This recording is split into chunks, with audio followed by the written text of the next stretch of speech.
With 222 million global subscribers, the online streaming platform Netflix has completely redefined the entertainment industry as they provide a library of films and television series to their subscribers wherever they may be for as long as they have an account on their devices. But paving the way for other subscription streaming platforms is not actually a good thing on their end, as potential competitors like Disney and HBO could affect their business entirely. What's good, you guys? This is Market Thrive, and today we're going to talk about how Netflix made their way to the top and how these other streaming platforms could possibly disrupt their business. Before we start the video, I would just like you to do me a favor by just hitting that subscribe button and the bell notification down below to keep you updated on this channel. So without further ado, let's hop into it. In 1997, Mark Randolph and Reed Hastings launched Netflix, which helped establish the online video renting industry. The early days of the internet lacked the sophistication to handle HD streaming, so they would send real CDs to the mailboxes of their subscribers. There is a limit to how much you can do by operating a CD delivery service. However, they did have considerable success throughout the 2000s. When Netflix debuted its internet streaming service in 2007, the Netflix we know today was born. The majority of the 1,000 movies they initially owned the rights to were not blockbusters. Only a remote possibility existed that the movie you wanted to see was available on Netflix. But they gradually began to invest more and more on content. From reputable movie studios like Paramount Pictures and Lionsgate, they would license content. In the beginning, Netflix was viewed favorably by the established media companies. Jeff Bewkes, CEO of Time Warner, stated in 2011 that he appreciated Netflix's capacity to recoup lost money by monetizing older material.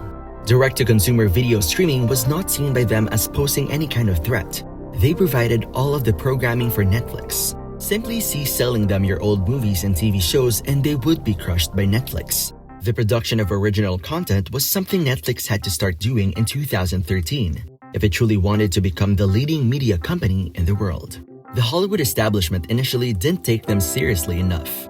How on earth could a tech startup compete with industry giants like Warner Media and MGM Studios? However, the caliber of their original series improved steadily over time. Their approach of creating original content worked incredibly well. 41 million people were customers as of 2013. This had grown to more than 220 million by 2021, a five-fold rise. How then did they manage to expand so rapidly? It's as a result of the greater value offer they created for the client. At the time, the majority of households spent anywhere between $60 and in some cases up to $120 per month for cable or satellite TV. Even though it's so expensive, the user experience isn't that fantastic. Only the programs that are now airing are available for viewing.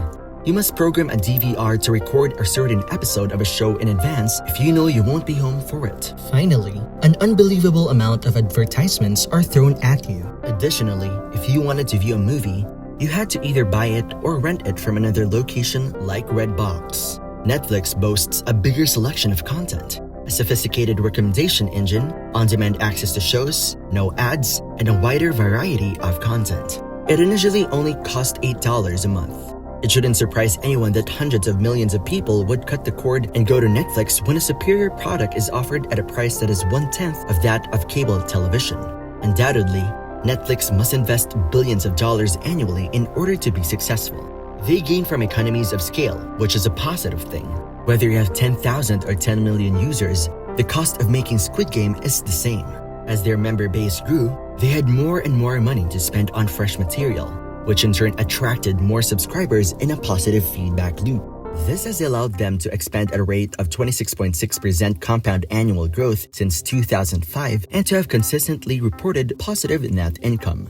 If they're succeeding so well, then why is their stock price declining? It all comes down to rivalry. In the market for online video streaming, Netflix essentially had a monopoly for many years. The established media firms like Disney and Comcast refrained from launching their own streaming services out of concern that it might threaten their existing cable TV businesses. It was comparable to how the established automakers took their time converting to electric vehicles because they didn't want to upset their business with internal combustion engines. More and more people are choosing Netflix instead of cable TV, which saves them from $100 monthly fee. Since 2016, fewer homes have a regular TV subscription than the previous year. The absence of live sports during the pandemic accelerated this trend. By 2019, Disney CEO Bob Iger had observed a steady decline in viewership for ESPN and some of the company's other cable TV networks due to cord cutting. He understood that Netflix had grown to be unavoidable, but would have to start directly competing with Disney if he wanted them to remain relevant. In order to achieve this, they paid $71 billion to acquire 20th Century Fox, making it one of the largest purchases in the history of the media sector. In their premium Disney Plus streaming service, they integrated their already existing Disney, Pixar, Star Wars, Marvel, and Fox programming. The most formidable Disney Plus rival would be Netflix. Disney Plus has over 100 million members. HBO Max from Warner Media has approximately 75 million, and Peacock from NBC has over 50 million. Netflix will find it much more difficult to keep gaining subscribers now that consumers have so many alternative options. The battle has gotten more intense over the last 24 months, according to their most recent quarterly report, as competing entertainment corporations launch their own streaming services. It's significant since this is one of the first occasions Netflix has acknowledged openly that competition is slowing down membership growth. They provide subscriber growth guidance against the backdrop of rising competition, but it falls far short of analysts' projections. The last 4 years' worth of cumulative net subscriber additions are displayed in this graph.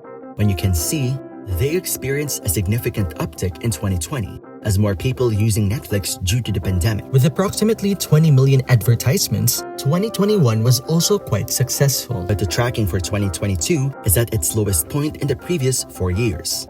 This pattern raises serious concerns. It follows the recent disclosure that Netflix will be raising its fees.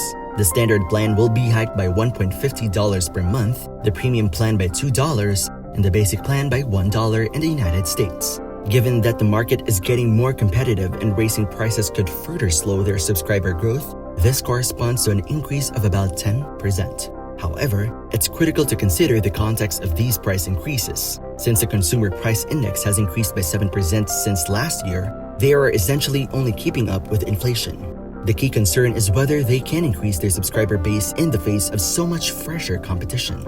In order to keep their audience interested and prevent them from switching to competitors, businesses can also be compelled to invest more extensively in premium original content. Netflix has almost completely given back all of its gains since the start of the outbreak with the most recent 40% drop. However, is this rational?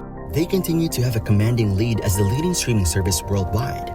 The main rival of Netflix is Disney Plus. But even Disney Plus has a content library that is only around 20% the size of Netflix's. You can only see so many Disney and Marvel films before becoming disinterested. The only content library that is both extensive and varied enough to offer a one-stop location where you can binge for hours is Netflix's.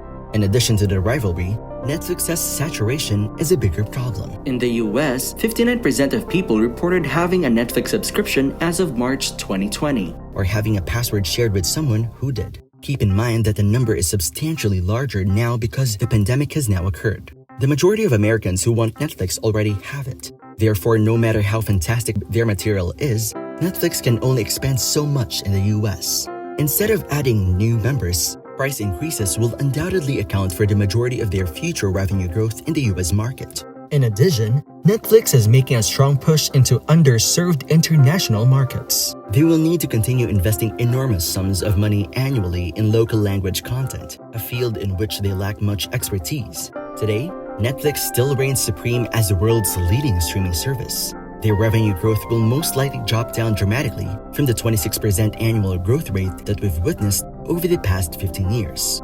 Though, considering how saturated they are in the US and the growing competition, a company price that is 40 below its highs suggests that the market has likely already priced in a big slowdown in growth. Do you guys think that Netflix can still secure their seat at the top despite having Disney and the others on their tail? Feel free to jot down your thoughts in the comment section below. If you enjoyed today's video, please leave a like. And if you want to stay updated on our posts, hit that subscribe button as well. Once again, this is Market Thrive signing off.